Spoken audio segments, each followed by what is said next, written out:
अरे कृष्णा आज आया है। ज्योति के साथ साथ कृष्णा भी है।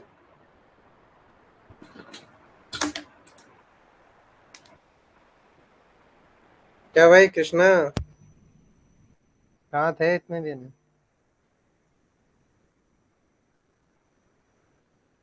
वापस?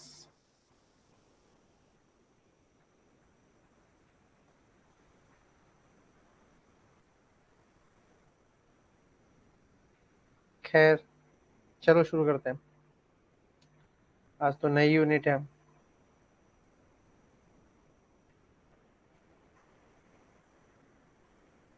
ठीक है।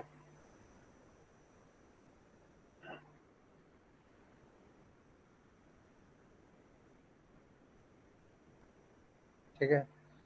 तो यूनिट 6 में हम जैसे कि इन्वायरमेंटल पॉल्यूशन एंड कंट्रोल पढ़ने जा रहे हैं। ठीक है। वैसे भी इन्वायरमेंट जब हम पढ़ रहे थे, इन्वायरमेंटल साइंसेस के बारे में जब पढ़ रहे थे, तो हम क्या देख रहे थे उसमें? हम with focus to environmental pollution ही चल रहा था। हमारी जो कहानी चल रही थी, with focus to environmental pollution ही चल रहा था। करेक्ट है ना? Put in office work and out of station then fever। ये चलता रहेगा जिंदगी भर। Fever fever fever. दो और करो। Office work, fever. भाई सीरियस हो जाओ, फिर समझा रहा हूँ। हवाबाजी में नहीं निकालना है। जेआरएफ निकालना है तो अच्छे से निकालना है, हवाबाजी में थोड़ी निकालना है। हवाबाजी में तो किसी का भी नहीं निकलेगा।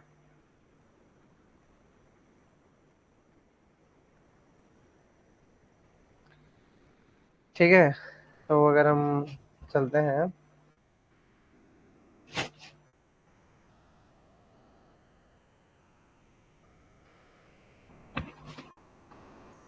तो यहाँ पे तुमको अगर बात करते हैं तो यहाँ पे क्या पता चल रहा है? हम एयर पोल्यूशन के बारे में पढ़ रहे हैं। तो सबसे पहले एयर पोल्यूशन तो बताने की जरूरत नहीं है, बहुत सिंपल चीज़ है। बट इसमें अगर हम पढ़ने चलते हैं तो हमको सबसे पहले जानना होता है कि सोर्सेस कौन कौन से हैं पोल्यूटेंट्स के, एयर पोल्यूटेंट्स के। ठीक है। तो इसमें दो तरीके के सोर्सेस होंगे, एक तो नेचुरल सोर्सेस होगा। अब नेचुरल सोर्सेस में भी काफ़ी डिविजन्स हैं। जो सबसे पहला है वो है क्या? Terrestrial ecosystem. टेरेस्ट्रियल इकोसिस्टम मतलब समझ रहे हो, जिसमें हम लोग रह रहे हैं। ठीक है। वो इकोसिस्टम जिसमें हम लोग रह रहे हैं, that is called as terrestrial ecosystem. ये तो समझ में आ रहा होगा, है कि नहीं? हाँ या ना? क्या तापस, ज्योति, कृष्णा, फटाफट बोलो। टेरेस्ट्रियल इकोसिस्टम का मीनिंग तो समझ में आता है ना, या ये इसको भी समझाना पड़ेगा तुमको? जल्दी बताओ। हाँ या ना? क्या तापस? यस। चलो, जैसे कि देखो, बात करता है कि नेचुरल सोर्सेज जो हैं वो मोस्टली क्या होते हैं? कार्बन कंपाउंड्स होते हैं। टेरेस्ट्रियल इकोसिस्टम में जो पोल्यूशन पैदा करते हैं उनमें सबसे पहला जो है वो कौन सा है? Carbon compounds. ठीक है। कार्बन कंपाउंड्स में भी अगर हम बात करें तो CO2 and CH4, carbon dioxide and methane. ठीक है। कैन बी एरोबिक और एनएरोबिक रेस्पिरेशन वाला सब्सटेंसेस। ठीक है। ये क्या हो सकता है? बाई प्रोडक्ट्स हो सकता है किसका? एरोबिक एंड नॉन एरोबिक वाले के। मतलब एरोबिक और एनएरोबिक रेस्पिरेशन का ये क्या हो सकता है? बाई प्रोडक्ट्स हो सकता है। कौन? CO2 and CH4। ठीक है। तो ये तो तुमको बड़े अच्छे समझ में आ रहा होगा। ये टेरेस्ट्रियल इकोसिस्टम में पाए जाने वाले सबसे घातक क्या है? पोल्यूटेंट्स हैं।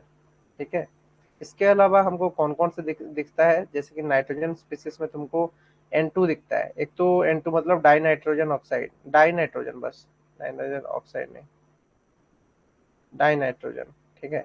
ये क्या है? Nitrous oxide, nitrous OUS oxide, N2O। और ये क्या है? Nitric oxide, NO। ठीक है। तो ये सब क्यों प्रोड्यूस होता है? Due to biological oxidation and reduction of inorganic nitrogen in the soil and the water. इन्हीं वजह से ये पैदा होता है। ठीक है। इसका डेफिनेशन तुमको पता होना चाहिए, और क्यों होता है इसका मीनिंग तुमको भली बात क्लियर होना चाहिए। करेक्ट। ये तो तुमको समझ में आ रहा होगा। फिर बात करते हैं कि हम चलते हैं तुम्हारा नेक्स्ट जो सोर्स है वो है तुम्हारा कौन सा? नहीं, इसको पहले खत्म करेंगे तो उससे पहले एक सोर्स है टेस्टियल के बाद, रुको, ये मिस्टेक है थोड़ा। टेस्टियल नहीं, इसके बाद ये आएगा तुम्हारा एक्वाटिक। वापस से टेस्टियल लिख दिया है बट ये एक्वाटिक है, ठीक है। तो एक्वाटिक इकोसिस्टम्स की बात करें तो इसमें क्या है कि इसमें ये several physical, chemical and biological processes जो ऑकर होते हैं कहाँ पे, वेटलैंड में और ओशंस में। उनके वजह से क्या होता है कि एक डिसबैलेंस क्रिएट होता है। या तो एक डिसबैलेंस मतलब कहाँ पे डिसबैलेंस क्रिएट होगा तुम्हारा, मोस्टली बायोजियोकेमिकल साइकिल्स में।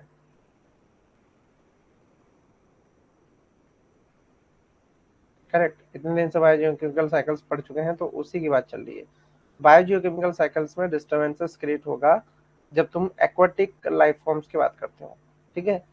अब एक्वाटिक लाइफ फॉर्म्स में तुम्हारा फिजिकल, केमिकल और बायोलॉजिकल प्रोसेसेस जो वेटलैंड में हो रहे हैं, जैसे कि तुम वेटलैंड में अगर तुम बात करो तो वेटलैंड का डिग्रेडेशन हुआ, ठीक है। और वैसे भी वो दलदली इलाका होता है, वही भी वेटलैंड अगर हम बात करें तो वो दलदली इलाका होता है। और क्योंकि वो दलदल वाला इलाका होगा जहाँ पे तुम्हारा वेटलैंड मौजूद है, ठीक है, तो वहाँ पे क्या उमस की कंटेंट ज्यादा होगी, ये भी सही बात है। अब उमस की कंटेंट ज्यादा होगी तो वो एक अलग तरीके का तुम्हारा क्लाइमेट सिग्निफिकेंस, अलग तरीके का तुम्हारा बायोलॉजिकल जो साइकिल है उसको चेंज करने की कैपेबिलिटी रखता है वो, ठीक है। तो वही चीज वो बता रहा है कि ये ग्लोबल जो पूरा तुम्हारा कार्बन, नाइट्रोजन और सल्फर और ट्रेस मेटल का साइकिल है वो मोस्टली इन्फ्लुएंस होता है इन्हीं के वजह से, ठीक है। यही चीज वो यहाँ पे बताने की कोशिश कर रहा है, ठीक है। फिर अगर हम बात करते हैं इसके बाद, यहाँ पे देख लो बोलता है कि द मोस्ट इम्पोर्टेंट एमिशंस। अब इसमें भी क्या है कि कुछ जो है वो इम्पोर्टेंट एमिशंस हैं, कुछ जो है तुम्हारे इम्पोर्टेंट एमिशंस हैं, ठीक है। समथिंग इज इम्पोर्टेंट एमिशंस, यहाँ पे कुछ चीजें जो है वो इम्पोर्टेंट एमिशंस है। जैसे कि बात करते हैं the most important emission processes in wetland and anaerobic water logged soil is the bacterial production of CH4, ठीक है। CH4 का बैक्टीरियल प्रोडक्शन, समझ रहे हो। किसी ने पढ़ा है अभी तक कि जो मीथेन का बैक्टीरियल प्रोडक्शन कैसे होता है? Have you ever read? कभी पढ़े हो, हाँ या ना? कैसे बैक्टीरियल प्रोडक्शन होता है?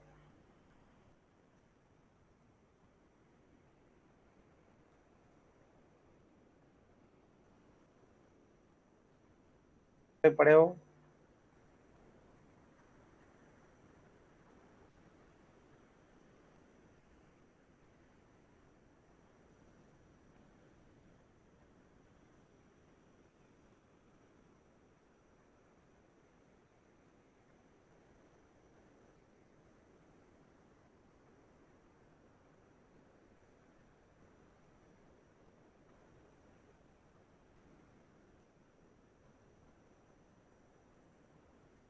कभी एक वर्ड सुने हो, मिथेनोजेनेसिस? थिंक ऑफ, कभी सुना है इस चीज के बारे में? मिथेनोजेनेसिस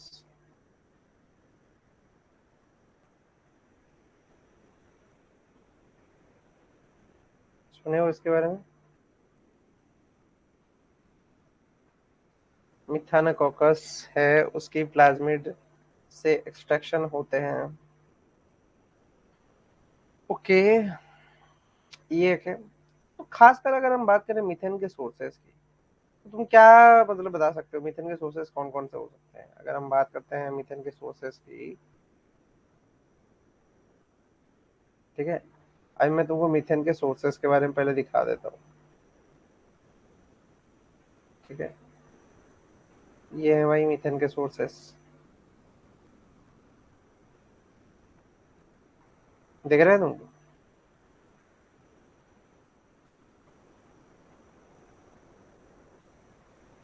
तो देख सकते हो तुम यहाँ पे क्या क्या हो रहा है।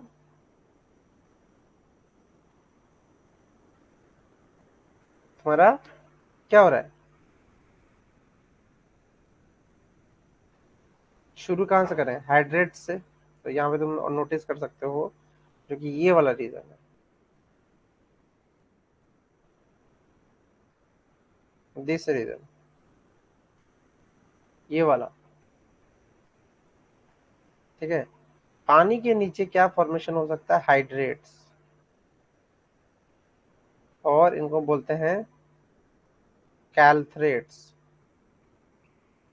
ठीक है, हाइड्रेट्स और कैल्थरेट्स, इनका फॉर्मेशन होता है पानी के नीचे वाले जगहों पे, जहाँ पे तुम्हारा जू प्लैंक्टॉन्स वगैरह है। ठीक है, अलग तरीके का प्लैंक्टोनिक फोरामिनीफेरा वहाँ पे मिलता है, वहाँ पे इनका चांसेस है कि यहाँ पे ये मौजूद हो। ठीक है।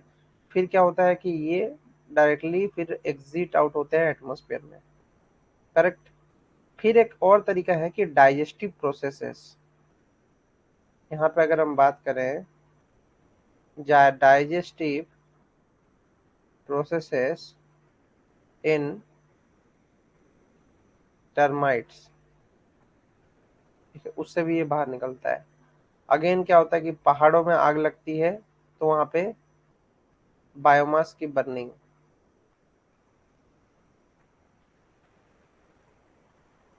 ठीक है। फिर क्या होता है कि soil to plants to air. ठीक है, सॉयल से प्लांट में जाता है फिर एयर में जाता है, ये भी पॉसिबिलिटी है। उसी तरीके से डाइजेस्टिव प्रोसेसेस होते हैं एनिमल्स वगैरह में भी ये दिखता है। Then comes fossil fuel. Fossil fuel के जलने की वजह से भी तुम्हारा प्रोडक्शन हो रहा है, किसका? मीथेन का, CH4 का। वेरी सिंपल, ये सारे प्रोसेस से हो रहा है। लेकिन मीथेन उस फॉर्म में हमेशा नहीं रहता है, ये चीज याद रखो। मीथेन क्या होता है कि एटमोसफेयर में जाने के बाद ना वो डिसोसिएट होता है, किसमें? हाइड्रोक्साइड मॉलिक्यूल्स में बदल जाएगा, मिथाइल मॉलिक्यूल में चेंज हो जाएगा, या तो वाटर कंटेंट के रूप में वो बदल के बाहर निकल जाएगा रिएक्ट करते हुए। ठीक है, क्योंकि ये रिएक्टिव गैस है। ठीक है। कभी कभी तो इसके जो कुछ कंपोनेंट है ये सीधा ही तुम्हारा स्ट्रेटोस्फेयर को ही लॉस्ट हो जाते हैं, जैसे OH हुआ, Cl हुआ, तुम्हारा O हुआ, रेडिकल, ये सब बाहर निकल जाते हैं, इन्हीं के कंपाउंड्स फिर बाहर निकल जाते हैं। ठीक है। अब इसके अलावा आज के डेट में कुछ कुछ और स्टडियां होती हैं। स्टडीज में अगर हम बात करें तो सबसे अभी रिसेंट जो कॉमन स्टडी चल रहा है, ठीक है, जो कि बहुत ही रेयर है, वो है परमाफ्रॉस्ट का मेल्टिंग। क्योंकि परमाफ्रॉस्ट के बारे में मैंने तुमको उस दिन समझाया था। परमाफ्रॉस्ट होता क्या है? कम से कम 2 समर सीजन, 2 समर सीजन को अगर झेल गया है कोई एक आइसी आइस रीजन विदाउट मेल्टिंग,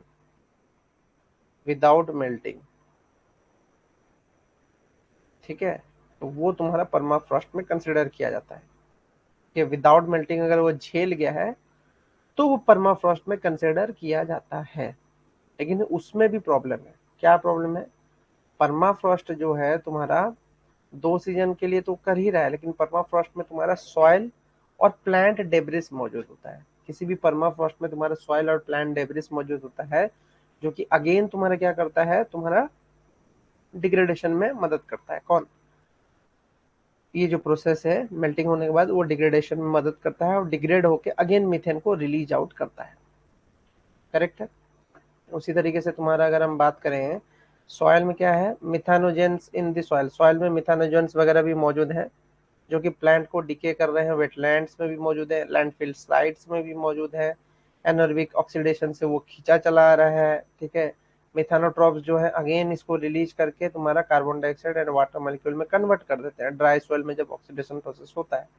तो ये एक तरीके से मीथेन का साइकिल चल रहा है, दैट यू शुड नो। ठीक है, for examination point of view से। ठीक है, मीथेन का साइकिल कैसे काम करता है, what is the procedure of acting A methane. ठीक है।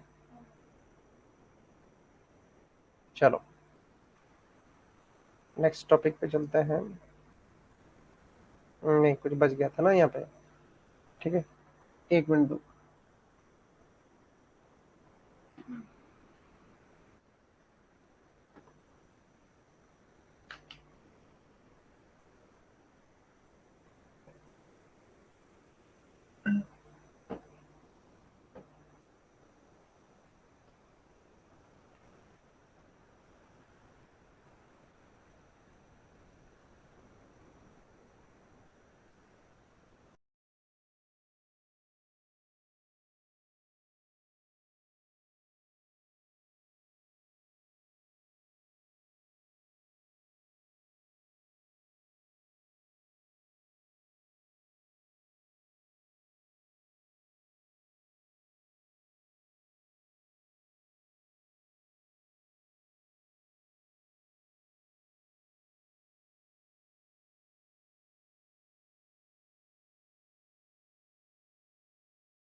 और चीजों को ज्वाइन करेंगे फिर स्टार्ट करेंगे।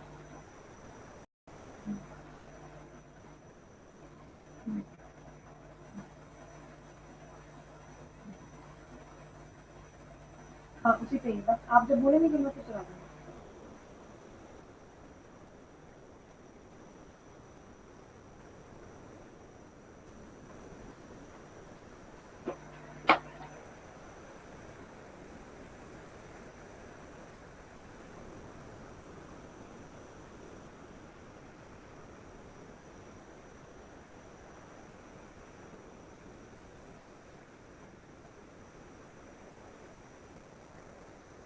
क्या आवाज आ रही है? हेलो।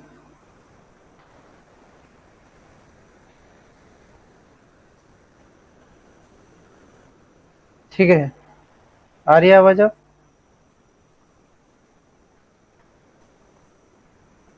ओके। तो ocean plays an important role. ठीक है, ocean plays an important role in the global biochemical sulphur cycle. ठीक है, सल्फर साइकिल में ये बहुत इंपॉर्टेंट रोल प्ले करता है। कौन? ओशन जो होता है बहुत इंपॉर्टेंट रोल प्ले करता है ग्लोबल बायोकेमिकल सल्फर में। ठीक है, साइकिल में, जिसमें कि डाई मिथाइल सल्फाइड जो है is produced during the biological activity of the phytoplankton. ठीक है, then enters the atmosphere by the exchange between the sea and the atmosphere. अब ये डीएमएस का जो काम है ये तुमको जानना जरूरी है कि ये कैसे काम करता है। ठीक है, तो मैं डीएमएस के बारे में एक बार समझाता हूँ। ओके, एक मिनट दो, डीएमएस का दिखा देते हैं। आवाज तो क्लियर है ना, या नहीं आ रही है?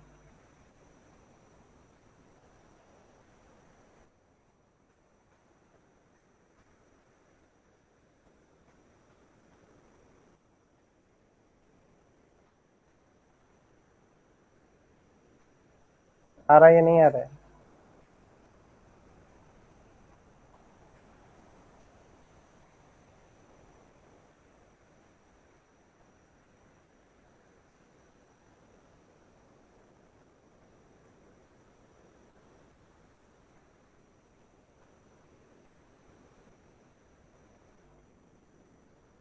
क्लियर दिख रहा है? क्लियर। ओके, सो फिगर दिख रहा है ये वाला? दिख रहा है तुमको? यहाँ पे देखो बहुत ही सिंपल है। ठीक है, ये फिगर क्लियर है कि नहीं पहले बताओ, क्योंकि अगर क्लियर नहीं रहेगा तो फिर नहीं देख पाओगे, इसको समझ नहीं पाओगे। अगर हम नीचे की बात चल रहे हैं तो देख सकते हो यहाँ पे। अब दिख रहा है? यस। ओके, तो इसमें देखो वो जैसे बोलता है कि मरीन इकोलॉजी सिस्टम। ठीक है, एक्वाटिक एनवायरनमेंट यू नो। ठीक है, उसमें मरीन इकोलॉजी सिस्टम्स की बात करें तो मरीन इकोलॉजी में क्या हो रहा है कि फाइटोप्लैंक्टन की एबंडेंस और उसके स्पेसिएशन। ठीक है, फाइटोप्लैंक्टन की एबंडेंस होने लगे और उसमें क्या होता है कि स्पेसिएशन मतलब उसके स्पेसीज में क्या डिफरेंसेस पैदा होने लगे। मतलब बहुत सारे प्लैंक्टोनिक कम्युनिटी जो है वो पैदा होने लगी है, अलग अलग तरीके के फाइटोप्लैंक्टन जो है वो पैदा होने लगे हैं। ठीक है, एबंडेंस होने लगे हैं। तो उनमें से क्या होता है कि उनमें से डीएमएस बनता है, डाई मिथाइल सल्फर। ठीक है, जिसका पॉजिटिव और नेगेटिव दोनों तरीके का इम्पैक्ट हो सकता है। ठीक है, तो डीएमएस जो होता है, डीएमएस जैसे ही पैदा होता है तुम्हारे ओशन में, वो ट्राई करता है कि वो एटमॉस्फेयर में रिलीज हो जाए। करेक्ट, जब भी ये पैदा होता है तो ट्राई करता है कि वो एटमॉस्फेयर में रिलीज हो जाए। तो जैसे ही वो डीएमएस रिलीज होता है एटमॉस्फेयर में स्प्रे के फॉर्म में, ऐसे स्प्रे आउट हो जाता है। ठीक है, ओशनिक इन्वायरमेंट से वो स्प्रे आउट हो जाता है तो ये फाइटोप्लैंक्टन का ही पोर्शन, ठीक है, उसी से बना हुआ है। और जैसे ही ये स्प्रे आउट हो जाता है और एटमॉस्फेयर में ये बम्बल आउट हो जाता है तो ये सल्फेट एरोसोल के फॉर्म में कन्वर्ट हो जाता है। It converts into sulphate aerosol. Sulphate aerosol जैसे ही ये बन जाएगा, ठीक है, क्योंकि एटमॉस्फेयर में क्या चाहिए, एटमॉस्फेयर में उसको चाहिए कि एक एरोसोल पार्टिकल कोई भी मौजूद हो। ठीक है, डस्ट वस्ट वगैरह मौजूद हो तो उसके सब सरफेस पे क्या, अगर सल्फेट आ गया, डीएमएस आ गया, तो वो सल्फेट एरोसोल बना के दे देगा। तो यही जो sulphate aerosol again cloud condensation nuclei बनेगा, फिर क्लाउड बनाने की कोशिश करेगा। ठीक है, क्लाउड बना के क्या बनेगा, क्लाउड में एल्बेडो आ जाएगा, क्लाउड एल्बेडो ओके, फिर वो रेडिएशन बजट में रोल प्ले करेगा। अब देखो फिर बात आती है कि रेडिएशन बजट में क्या रोल प्ले करेगा, ठीक है। What is the role of this thing in the radiation budget, this is very important, ठीक है। तो इसकी अगर हम चर्चा करें तो मैं थोड़ा सा तुमको आइडिया देना चाहूंगा, ठीक है। वैसे तो इसको बाद में भी पढ़ेंगे हम लोग, ठीक है। ये जैसे कि एल्बेडो का मैंने कहानी तुमको बताया था, याद होगा, ठीक है। व्हाट इज एल्बेडो, मैंने पहले ही पूछा था ये चीज। एल्बेडो क्या होता है? Tapas, Jyoti, Mohini, what do mean by albedo? Krishna, lessons वगैरह तो देखे हुए हो, बताओ एल्बेडो क्या होता है?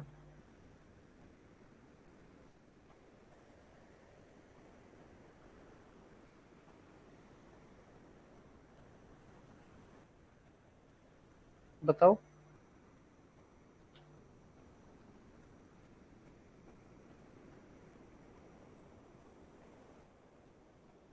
बताओ, बताओ।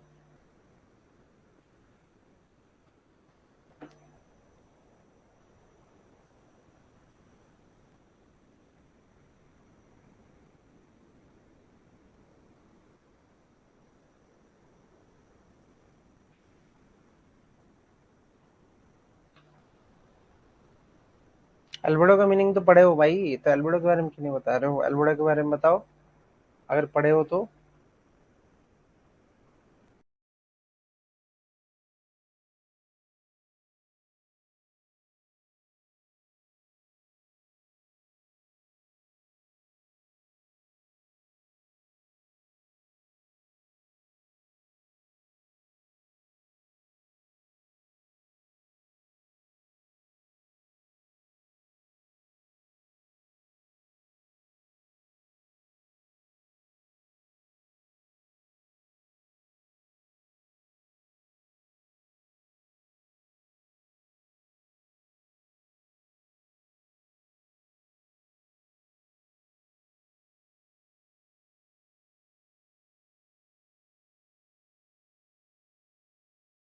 ठीक है, करेक्ट है, आउटगोइंग एल्बेडो।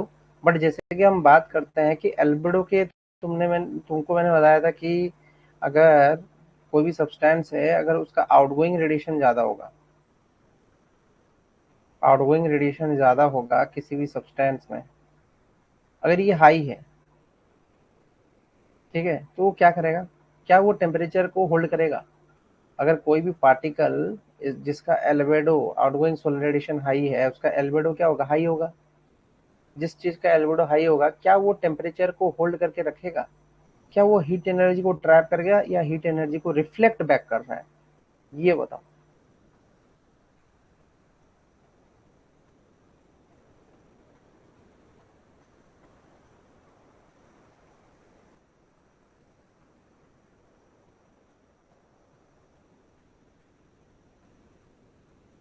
रिफ्लेक्ट करेगा, ठीक है। तो सल्फेट एरोसोल भी यही करता है। सल्फेट एरोसोल का काम ही यही है कि वो ग्लोबल कूलिंग में मदद करता है, याद रखो, ठीक है। This helps in global cooling, ठीक है। अब फिर क्या हुआ कि इसमें क्लाउड है, क्लाउड एल्बेडो है, क्लाउड एल्बेडो भी फिर आगे बना रहा है। फिर सूरज की रोशनी रेडिएशन दे रही है, ग्लोबल टेम्परेचर बढ़ रहा है। फिर से क्लाइमेट फीडबैक चलता है, ये ऐसे घूमता है,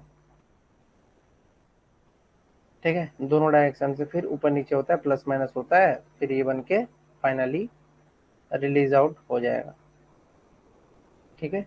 ये होके वो रिलीज आउट होके बनेगा, करेक्ट।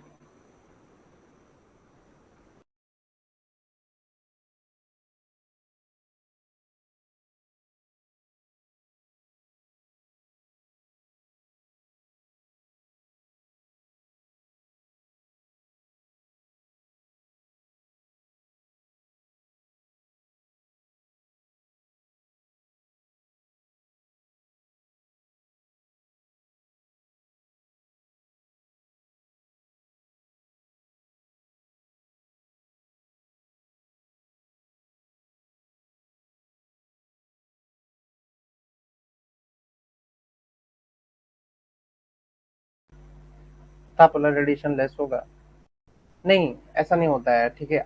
आउटगोइंग पे डिपेंड करता है, इनकमिंग कभी कम नहीं हो सकता है। इनकमिंग कैसे कम होगा? इनकमिंग की अगर हम बात करें, मैं तुमको एक चीज बताया था कि एक होता है word that is called as solar constant, ठीक है। सोलर कांस्टेंट की बात करते हैं तो ये कितना था, 1367 वाट पर मीटर स्क्वायर, करेक्ट। ये सोलर कांस्टेंट है। ये सूरज की रोशनी हर जगह पे इतना ही एनर्जी के साथ पड़ती है, ठीक है। अब क्या होता है कि कभी कभी क्लाउड की प्रेजेंस की वजह से या डस्ट पार्टिकल की प्रेजेंस की वजह से इनका जो अमाउंट ऑफ एनर्जी जो अर्थ के सरफेस तक पहुंचना चाहिए उतना पहुंचता नहीं है, कम होके पहुंचता है, ठीक है। तो यहाँ पे सल्फेट एरोसल भी वही काम कर रहा है। ये जो आने वाली सूरज की रोशनी होगा उसको रिफ्लेक्ट बैक करेगा तो कुछ ही एनर्जी अर्थ के सरफेस तक आएगी। तो इस वजह से अगर वो अर्थ के सरफेस तक कम एनर्जी प्रोड्यूस करके लाके देगा तो इसे तो ग्लोबल कूलिंग ही होगा ना, ठंडा होगा प्रदेश। सिंपल सा कॉन्सेप्ट है, समझ में आया?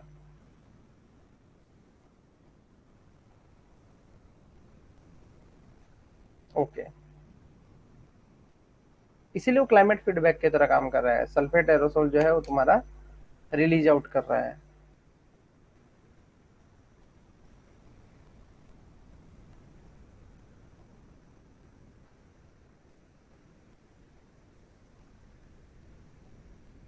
हाँ, तो और थोड़ा डीप में चलते हैं तो डीएमएस जैसे कि हमने पढ़ा अभी थोड़ी देर पहले, क्या था कि जो डीएमएस था, dimethyl sulphide, is a major precursor for sulphate particles. ये तो सही बात है। Large amount of water droplets and sea salts are emitted into the maritime atmosphere. ये तो सही बात है। जैसे कि हम बात करते हैं लहरें ऐसे कूदती हैं ना, कोस्टल रीजन्स में आकर लहरें ऐसे कूदती हैं, तो इनमें से क्या निकलता है, इनमें से छोटे छोटे छोटे छोटे पार्टिकल्स निकलते हैं जिसको हम बोलते हैं सी सॉल्ट स्प्रे। सी सॉल्ट स्प्रे, ठीक है। ये होता है तुम्हारा क्या, एमिट आउट होता है जब मेरीटाइम एटमॉस्फेयर में, तब ये चीजें दिखता है, ठीक है।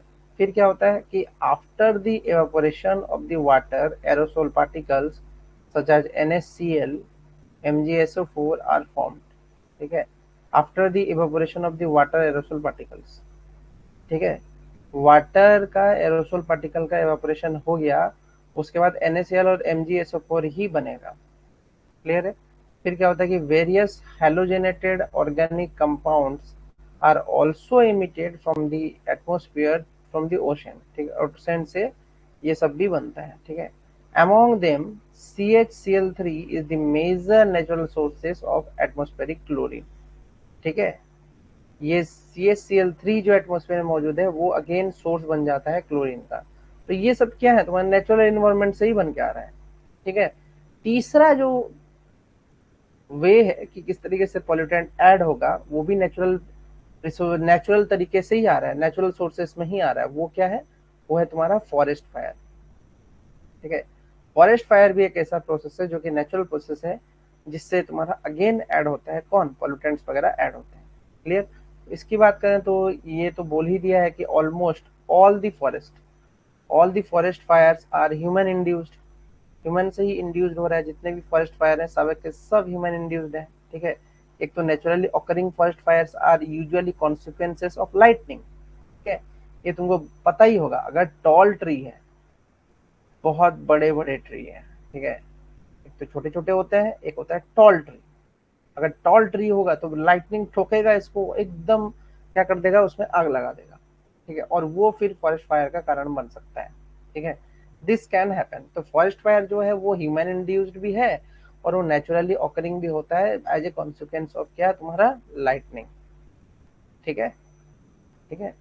फिर बात क्या करते हैं कि major product of the forest fire.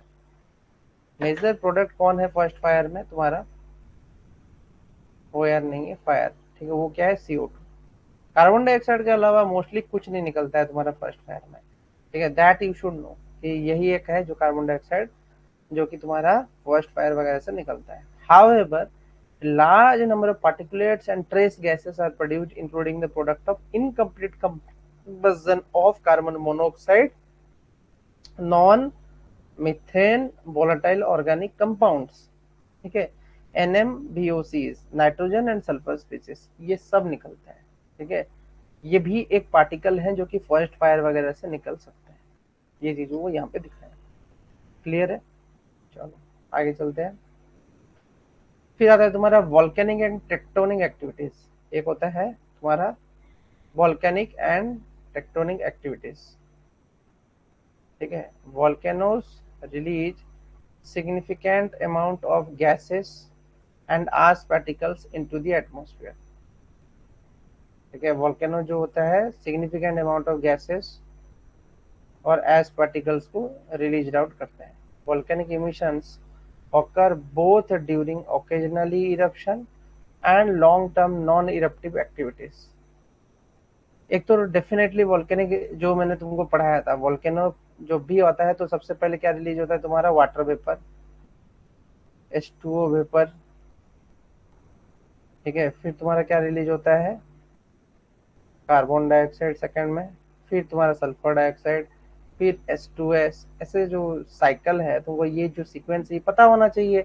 तो इसी सीक्वेंस से तुम्हारा कैसे कैसे वो कौन सा आगे बढ़ता है ये चीज तुमको पता होना चाहिए। तो यही है सीक्वेंस उसका, इसी तरीके से वो उसमें बनता है। क्लियर है? तो वॉल्केनिक इमिशंस जो ऑकर हो रहे हैं वो ड्यूरिंग कब हो रहे हैं? Occasionally eruption. ओकेजनली अगर इरप्शन होगा तो भी होगा, और नॉन इरप्टिव एक्टिविटीज मतलब इरप्शन नहीं हो रहा है फिर भी वो लॉन्ग टर्म से वो वोल्केनो अगर मौजूद है तो उसमें से भी ये चीज निकलेगा। ठीक है, फिर उसमें आता है कि most prevailing volcanic gases are water vapour, जो कि बोला है, which can reach 50 to 90% of the total volcanic eruptions। Water ही एक कंपोनेंट है जो कि सबसे ज्यादा पाया जाता है वोल्केनिक इरप्शंस में, जो कि 50 से 90% जो होता है of the total volcanic emissions वो तुम्हारा यही है। ठीक है, however this amount of water vapor is negligible in compared to atmospheric concentration। ठीक है, एटमोस्फेयर में ऑलरेडी ओशन से इतना एवापोरेट करके मौजूद है, वही इतना अमाउंट है कि ये जो वॉल्केनिक इरप्शन का जो कंट्रीब्यूशन है वो काफी कम होता है। ठीक है, ये सब का कोई वैल्यू ही नहीं होता है। यही चीज वो बता रहे हैं। समझ में क्लियर कट हुआ? यहाँ तक का पोर्शन क्लियर हुआ क्या Tapas? Have you cleared it? Jyoti समझ में आया ये वाला पोर्शन? क्योंकि हम एयर पोल्यूशन पढ़ रहे हैं और नेचुरल रिसोर्सेज पढ़ रहे हैं, एयर पोल्यूटेंट्स का और इनके सोर्सेज का।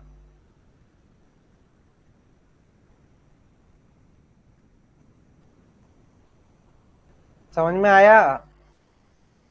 गॉट इट तो बोलो तापस, हाँ हो? यस सर, क्लियर, ओके चलो आगे चलते हैं।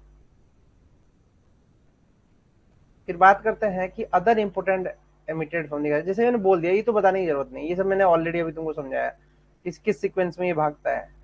तो CO2 है, SO2 है, H2S है, अदर सल्फर स्पीसीज है, HCl भी है, कुछ हेलोजन कंपाउंड्स भी बाहर निकलते हैं। ठीक है, ये भी पता होना चाहिए, कुछ हेलोजन्स भी बाहर निकलते हैं। Besides these gases, considerable emissions of aerosols also are emerging out of the volcanic plumes। तो volcanic plume से सिर्फ इतना ही नहीं निकलता है, एरोसोल्स वगैरह भी निकलते हैं। ठीक है, तो एक सीक्वेंस पूरा एक ढांचे के फॉर्म में याद कर लो। तो इसमें जब भी अगर तुमको सीक्वेंस दे देगा या कुछ ऐसे क्वेश्चंस दे देगा जो कि तुम्हारा पूछ देगा कि वॉल्केनिक इरप्शन से ये सारे गैसेज निकलते हैं या नहीं निकलते हैं, तुम्हारा जो ऑप्शंस के फॉर्म में दे देगा, तीन चार ABCDE दे देगा और फिर बोलेगा A and B are correct, BCD are correct, ऐसे करके पूछ देगा क्वेश्चन, तो उसमें तुमको आना चाहिए चीज, है ना? तो एयर पोल्यूशन का ये जो पोर्शन है ये तुमको क्लियर कट समझ में आना चाहिए, तभी तुम इस क्वेश्चन को बना पाओगे। फिर बात आती है लाइटनिंग। लाइटनिंग भी एक सोर्स है। ठीक है, अगर हम बात करें lightning is also a source. ठीक है, तो लाइटनिंग की अगर हम बात करें तो लाइटनिंग क्या हो रहा है कि lightning during thunderstorm events creates high temperature cause chemical reactions. Chemical reactions high होता है जब लाइटनिंग होता है। ठीक है, major compounds of the atmosphere जैसे कि नाइट्रोजन हुआ, ऑक्सीजन हुआ, वाटर वेपर हुआ, undergo chemical transformation and various species. Lightning से भी तुम्हारा पैदा हो सकता है क्या? पॉल्यूटेंट्स वगैरह पैदा हो सकता है, चीज पता होना चाहिए। अब इनमें भी मेजर कंपाउंड कौन से फिर कोई पूछ देगा कि लाइटनिंग में कौन कौन से कंपाउंड भाई मेजर हैं जो कि प्रोड्यूस होते हैं। तो इसमें बोल बात करते हैं तो सबसे पहले आता है नाइट्रोजन, दूसरा आता है ऑक्सीजन, तीसरा आता है हाइड्रोजन, ठीक है, जो कि यहाँ से फॉर्म हो सकता है, ठीक है। इसमें भी फिर आता है कि major species produced during the lightning is the nitric oxide, nitric oxide भी इसमें मेन है। क्लियर है। फिर आता है तुम्हारा anthropogenic emissions, anthropogenic emission sources, ठीक है। एंथ्रोपोजेनिक एमिशन सोर्सेस की जब बात चलती है तो उसमें कौन कौन सा आता है कोई पूछेगा, what are coming in those things anthropogenic emissions में, ठीक है। तो सबसे पहला जो एंथ्रोपोजेनिक एमिशन है उसके बारे में हम अगर साफ साफ पढ़ें तो इंडस्ट्रियल एनर्जी प्रोडक्शन ही होगा।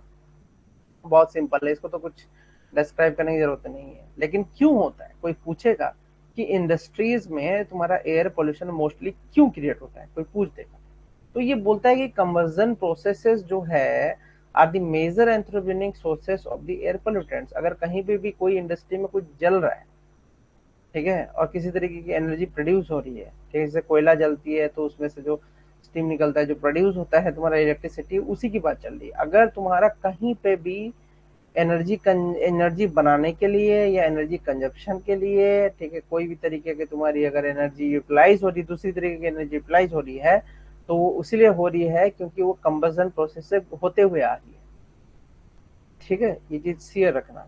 फिर क्या बोलता है, कंबसन प्रोसेस जो प्रोसेस है वो क्या प्रोड्यूस करता है, CO2 प्रोड्यूस करता है, कार्बन डाइऑक्साइड ये भी प्रोड्यूस करता है। Additionally combustion also provide several by products, बहुत सारे बाई प्रोडक्ट्स हैं।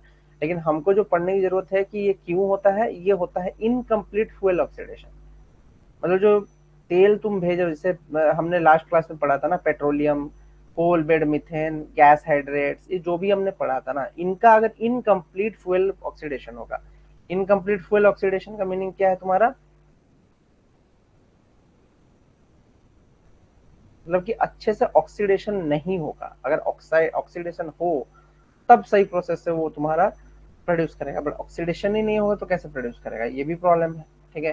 जिसमें कि तुम्हारा carbon monoxide, hydrocarbon, aerosol particles etcetera और from the oxidation of non combustible species present in the combustion chamber, ठीक है, जैसे कि नॉक्स एंड सॉक्स हुआ, ये भी तुम्हारा प्रोड्यूस हो रहा है कहाँ, इंडस्ट्रियल प्रोडक्शन वगैरह से। क्लियर, समझ में आया। अब बात करते हैं हैवी मेटल्स की, ठीक है। तो हैवी मेटल्स भी आ सकते हैं, क्योंकि तुम अगर बोल रहे हो कि ये जो तुम्हारा बोला तुमने इंडस्ट्रियल प्रोडक्शन और यूज से, तो उसमें ऐसा जरूरी नहीं कि सिर्फ तुम्हारा वही गैसेस टाइप सा पैदा हो, ठीक है, ये भी हो सकता है कि उसमें से तुम्हारा कुछ लिक्विड फॉर्म में पैदा हो पोल्यूशन, ठीक है, और लिक्विड वाला हमको पता ना हो, ठीक है। तो जैसे कि हम बात करते हैं हैवी मेटल्स की और पॉलीसाइक्लिक एरोमेटिक हाइड्रोकार्बन्स की, पॉलीक्लोरिनेटेड डाइबेंजो डाइऑक्सिन्स की एंड पॉलीक्लोरिनेटेड डाइबेंजोफुरन्स की फॉर सम एक्टिविटीज। तो उसमें क्या होता है कि पॉलीक्लोरिनेटेड बाइफिनाइल्स एंड हेक्साक्लोरोबेंजीन आर देयर, ये सब है तुम्हारे PCDDF, ठीक है, ये सब क्या है तुम्हारे पोल्यूटेंट्स ही हैं, ठीक है। फिर आता है क्या, current emissions of CO2 are primary result of the consumption of the energy from fossil fuels, ये भी सही बात है,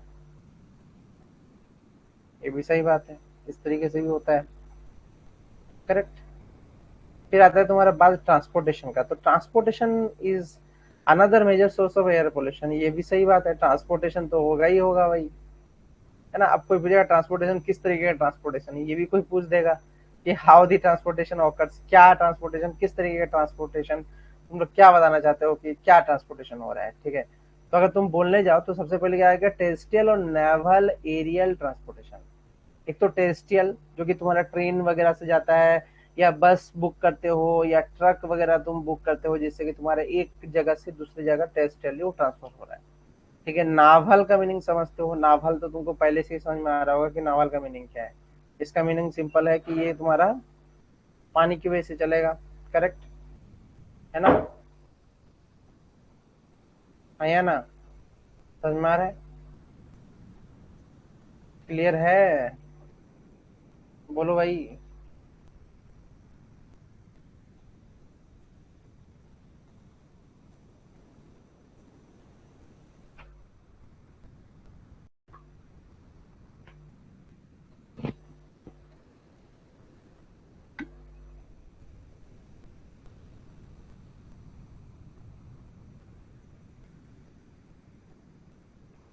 ओके ओके, ठीक है।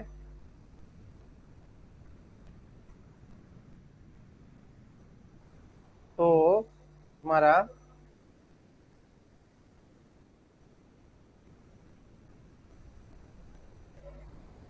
अगर मैं बात करता हूँ, फिर क्या बात करता है कि जो टेरेस्ट्रियल, नेवल और तुम्हारा एरियल ट्रांसपोर्टेशन तो हो गया, ओके, जिससे कि तुम्हारा huge amount of energy produce हो ही रहा है।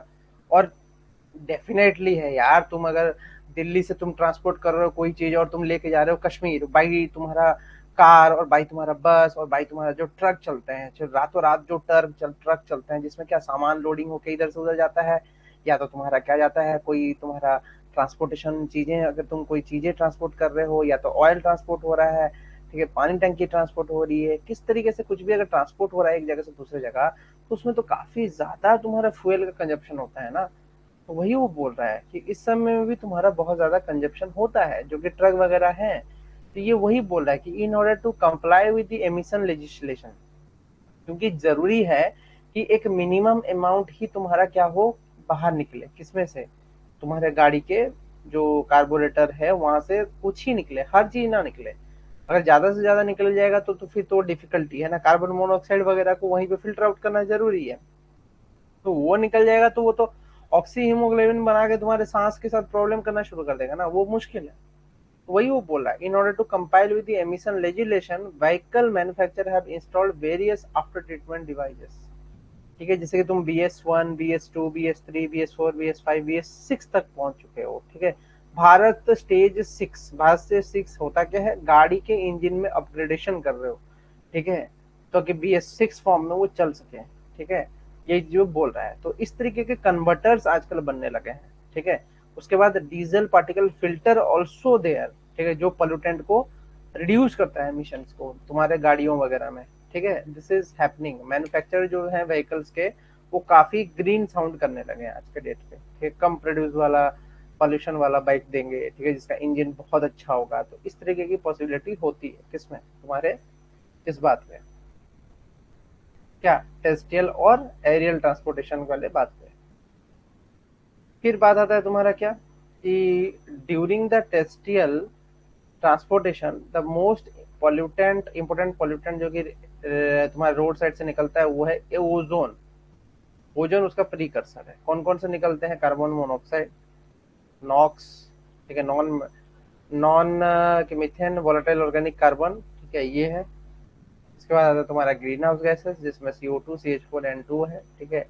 एक एसिडिफाइंग सब्सटेंस है जिससे कि NH3 और SO2 है, ठीक है। फिर बात आता है कि एरोसोल पार्टिकल्स जो हैं, क्या वो कार्सिनोजेनिक है? Do you think the aerosol particles are carcinogenic in nature? क्या ये कार्सिनोजेनिक होंगे, हाँ या ना?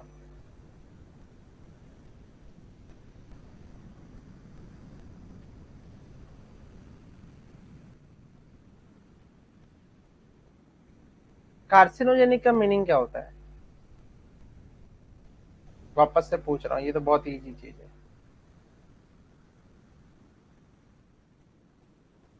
यस, कार्सिनोजेनिक, कार्सिनोजेनिक का मीनिंग क्या है भाई, वो बताओ ना। What do you mean by carcinogenic? वापस, कैंसर कॉजिंग सब्सटेंसेस, ओके। उसी के साथ देखो लिखा है कार्सिनोजेनिक्स में कौन कौन से वर्ड्स लिखे हुए हैं, पॉलीसाइक्लिक एरोमेटिक हाइड्रोकार्बन। क्या कोई एक पॉलीसाइक्लिक एरोमेटिक हाइड्रोकार्बन का एग्जांपल दे सकते हो? Can you give one example of polycyclic hydrocarbon?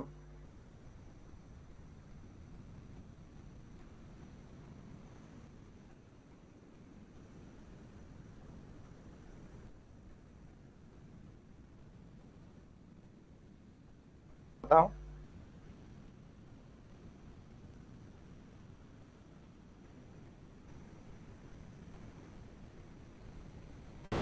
पता है या नहीं है?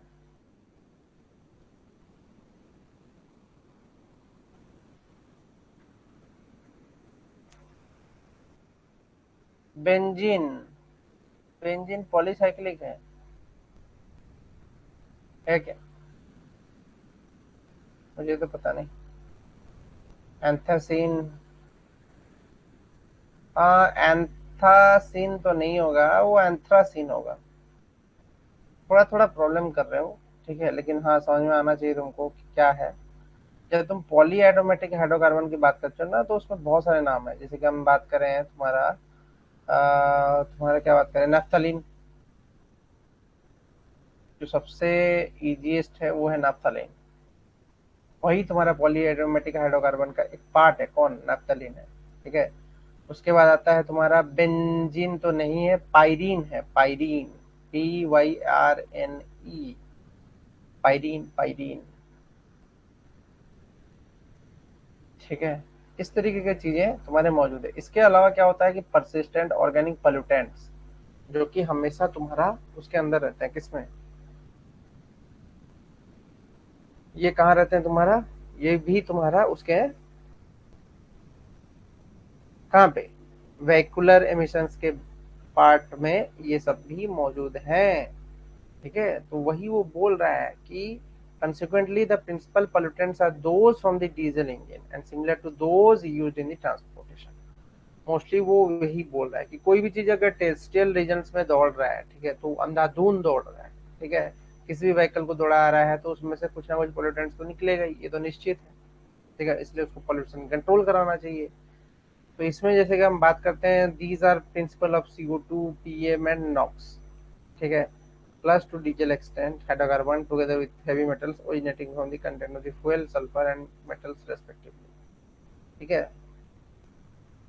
तो ये सिंपल सी बात है, CO2 आएगा, PM आएगा, नॉक्स आएगा, इन सबकी अगर थोड़ी थोड़ी केमिस्ट्री पढ़ लोगे तो इस तरीके के क्वेश्चन भी बना पाओगे। इट इज नॉट ए मतलब लाइक कि तुम नहीं बना पाओगे इस तरह के क्वेश्चन। पायरिन नहीं है भाई, पायरिन कंसिडर किया नहीं जाता है, लेकिन हो भी सकता है कुछ एक ऑर्थो या पैरा पोजिशन में कुछ अगर बैठा हो तो हो जाएगा उसमें, ऐसा नहीं, चेंजेस है। ठीक है। फिर क्या बात आता है कि consequently the principal pollutants are those from the diesel engine. एक तो डीजल इंजन से आ रहा है, ठीक है, similar to those in the transport, road transportation. These are principal CO2, PM, NOx, plus to lesser extent CO and hydrocarbons together with SOx and heavy metals originating from the content of the fuel in the sulfur and metal respectively। ठीक है, ये ज्यादा कुछ बड़ी कहानी नहीं है। ठीक है। ये बहुत ही जो पीएच का जो कहानी है वो काफी ज्यादा बड़ा नहीं है। ठीक है। ये it is very short to discover कि उसमें क्या हो रहा है। ठीक है। एक मिनट दो।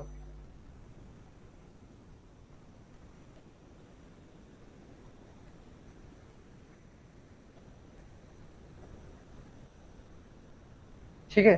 तो यही वो बोल रहा है कि हेवी मेटल्स में अगर अदर टॉक्सिक सब्सटेंसेस में किया जाए तो डाइऑक्सिन्स एंड फूरन्स, ये नाम सब याद रखो भाई, बहुत ही खतरनाक नाम है और इसमें से क्वेश्चन उठा कर डाल दे। ठीक है। वो क्या बोल रहा है कि जो प्रिंसिपल पोल्यूटेंट्स जो आते हैं डीजल से वो सिमिलर है, बाकी सब रोड ट्रांसपोर्ट वाले जितने भी हैं जो कि तुम्हारा तेल वगैरह यूज करते हैं उसके सिमिलर ही है। ठीक है। यही चीज जो बोल रहा है यहाँ पे, और कुछ नहीं बोल रहा है। ठीक है। इसके अलावा आता है कि एयर पोल्यूटेंट जो होता है वो इमिटेट होता है कहाँ से, एयरक्राफ्ट से भी इमिटेट होता है। करेक्ट, एयरक्राफ्ट से भी ये बाहर निकल के आता है, कौन, पूरा पोल्यूटेंट जो है वो एयरक्राफ्ट से भी बाहर निकल के आता है। करेक्ट। फिर क्या आता है कि ये जो एयर पोल्यूटेंट्स है ये फ्री ट्रोपोस्फेयर में मौजूद है और इन लोअर स्ट्रेटोस्फेयर में मौजूद है। ठीक है। इसमें से क्या होगा कि water borne navigation, water borne diseases होने की प्रोबेबिलिटी ज्यादा रहती है। अगर इस तरीके का कोई केस बनता है कि कहीं पे वाटर लॉग हो गया, वाटर जमा हो गया बहुत समय के लिए और कोई काम नहीं हो रहा है वहां पे, दैट इज ए पॉसिबल कि ये तुम्हारा बना सकता है। ठीक है। इसके वो बोला कि waterborne causes emissions of CO2, CH4, N2O as well as CO, non methane volatile organic carbon, sulphur dioxide, particular matter, oxides of nitrogen are also present. ठीक है, ये वो बोल दिया। यहाँ पे ज्यादा कुछ कहानी नहीं बोला, बस इतना ही वो हिंट दे दिया यहाँ पे। क्लियर। फिर आता है तुम्हारा वेस्ट मैनेजमेंट। वेस्ट मैनेजमेंट करने जाते हो तो भी दिखेगा, यही सारे दिखेंगे जो तुम्हारा NMVOC, CO, NH3, NOx। ठीक है। करेक्ट। फिर क्या आता है तुम्हारा, जैसे कि मैं बात करता हूँ कि ये तो तुम्हारा वेस्ट मैनेजमेंट है। और मैं बात करता हूँ कि अगर तुम अगर हम बात करो चौथा या पांचवा पॉइंट का, तो सी की अगर हम बात करें तो वही वेस्ट मैनेजमेंट है।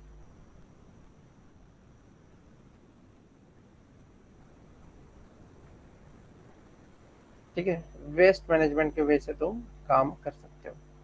ठीक है, वैसे तो करते ही हैं बहुत सारी जगहों में। ठीक है, बट वेस्ट मैनेजमेंट जो है वो तुम्हारा तीस चौथा पॉइंट है। ठीक है, फिर आता है तुम्हारा बायोमास बर्निंग। ये तो तुमको पता ही होगा, बायोमास बर्निंग कितना खतरनाक चीज है। बार बार बायोमास बर्निंग कराते रहते हैं और लोग उसमें से फायदा तो मिलता ही है, लेकिन लॉन्ग टर्म में वो चीज खराब हो जाता है कि सॉल्यूशन सॉइल जो है वो बिल्कुल ही डेजर्टिफाइड हो जाता है, जो कि खराब है। ठीक है, फिर तो ये तुम्हारा जो टॉपिक है तुम्हारा मेनली जो इसमें पोल्यूटेंट्स वगैरह है वो तो कवर आउट हो गए हैं। अब तुमको थोड़ा डिटेल में समझा देंगे, पहले आ गया। ठीक है, फिर जो भी आगे आएगा वो सब बता देंगे। ठीक है, तो इसमें कुछ नहीं है, पोल्यूटेंट्स के टाइप्स आज पढ़ने थे तो पोल्यूटेंट्स के टाइप्स मैंने पढ़ लिए। नेचुरल और जो भी प्रोसेसेस है वो सब यहाँ पे लिखा हुआ है। Correct, okay. So good night to everyone. ठीक है, आज यहीं पे समाप्त करते हैं, क्योंकि टॉपिक लंबा करेंगे जब इसमें न्यूमेरिकल्स ऐड करेंगे, तो आगे आने वाले टॉपिक्स में न्यूमेरिकल्स ऐड होंगे। प्लूम बिहेवियर वगैरह पढ़ाऊंगा तो ध्यान से रहना, कोई मिस नहीं करेगा आगे का क्लास। प्लूम बिहेवियर रहेगा आगे का क्लास, सबसे इंपॉर्टेंट टॉपिक है। ठीक है, उसको मिस आउट कल नहीं करोगे। ठीक है, कल रहेगा प्लूम बिहेवियर पे। समझ में आया? तो गलती मत करना कल के क्लास में। ओके, अब तुम लोग जा सकते हो, कोई दिक्कत नहीं है।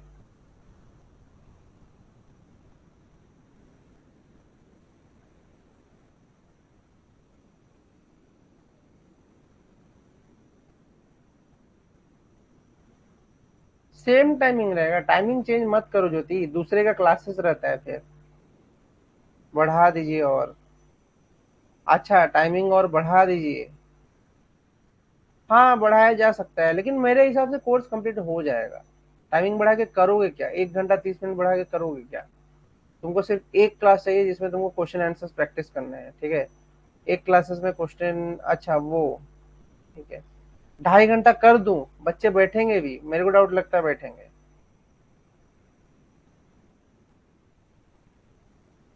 बच्चे अगर बैठना चाहिए तो बढ़िया है।